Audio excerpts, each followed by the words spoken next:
não tinha nela nada que pudesse retribuir aquilo que ela recebeu em Jesus. O perdão, a redenção. Poder dormir e acordar e não ter mais o sentimento de culpa, nem ser atormentada por espíritos imundos, nem ser condenada pelo seu próprio coração. As maiores condenações que cercam a nossa vida não são a que as pessoas dirigem ao nosso respeito. Eu não sei se você já parou para pensar, mas pense nisso um pouco essa noite. Nada do que alguém diz sobre você pesa mais sobre você do que aquilo que você acha de si mesmo.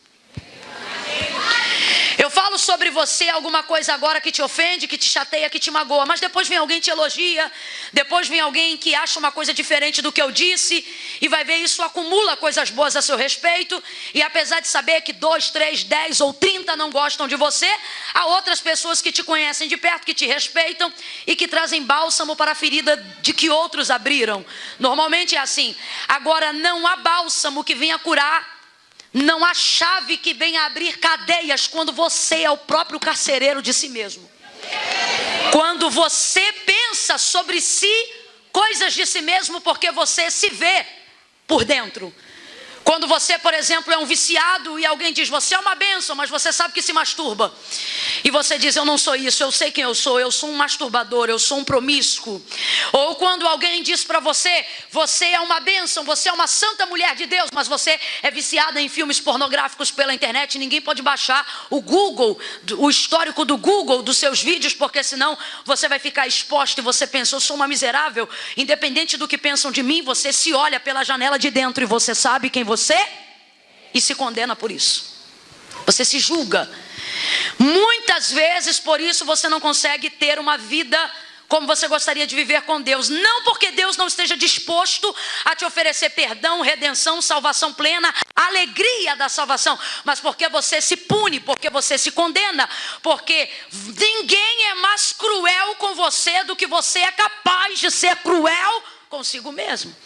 Isso é tão intrínseco do nosso egocentrismo, de quem nós somos, de como somos formados, independente de classe social. Eu estou falando da nossa natureza adâmica caída. Isto é tão involuntário que isso independe de personalidade, independe de formação de caráter educacional. Isso tem a ver com o que Jeremias falou, isso tem a ver com o que Davi disse, quando ambos disseram, em pecado fui gerado e em pecado me concebeu a minha mãe. E eu te pergunto, um feto pode pecar no ventre do seu pai e da sua mãe? Perdão, no ventre da sua mãe? Não, não pode pecar. Ele está dizendo, eu nunca vou me desvencilhar dessa natureza caída que nasceu comigo desde o dia em que o pecado entrou no Éden por permissão do homem, que deveria governar a terra e sujeitar ela a ele e não ao contrário. Por causa disso convivemos com a mesma realidade que Paulo, mesmo sendo grande apóstolo Paulo, vai conviver, e mesmo já para o final de sua vida, vai reconhecer isso em carta aberta, quando escreve aos Romanos. Ele diz, o querer bem está em mim e eu tenho desejo de fazê-lo.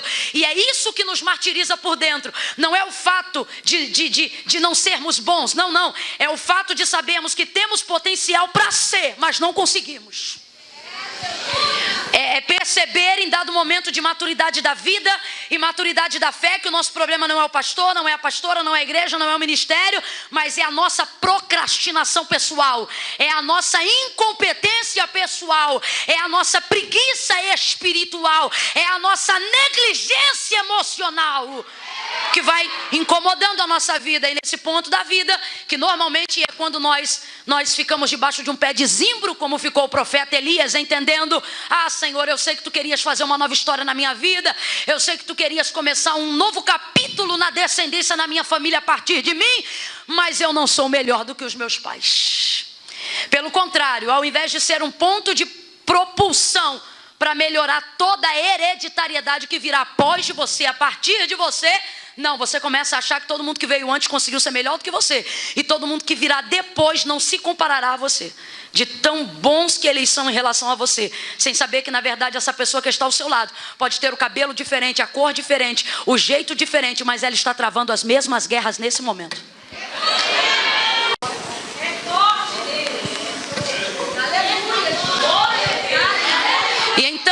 E então, nesse momento da vida, começamos a atribuir para Deus, ou melhor, começamos a tirar do atributo divino a capacidade dele de resolver todas as coisas.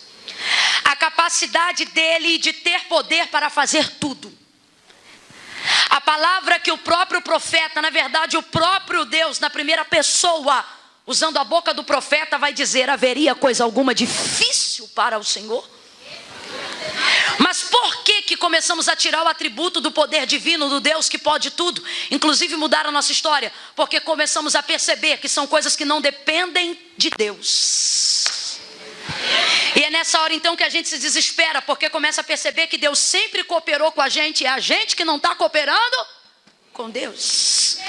E então começamos a pensar: Senhor, se tu continuar precisando contar comigo, acabou o plano divino na minha vida, porque o Senhor é fiel em cumprir a sua parte, mas eu não estou conseguindo fazer a minha.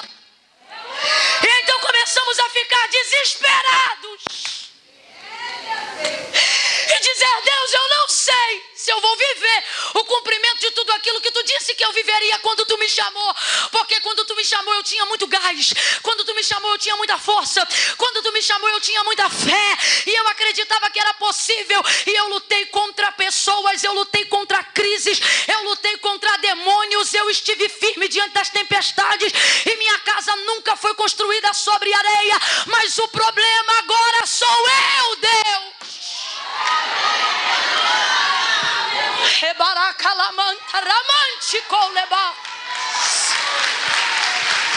Ficamos então desesperados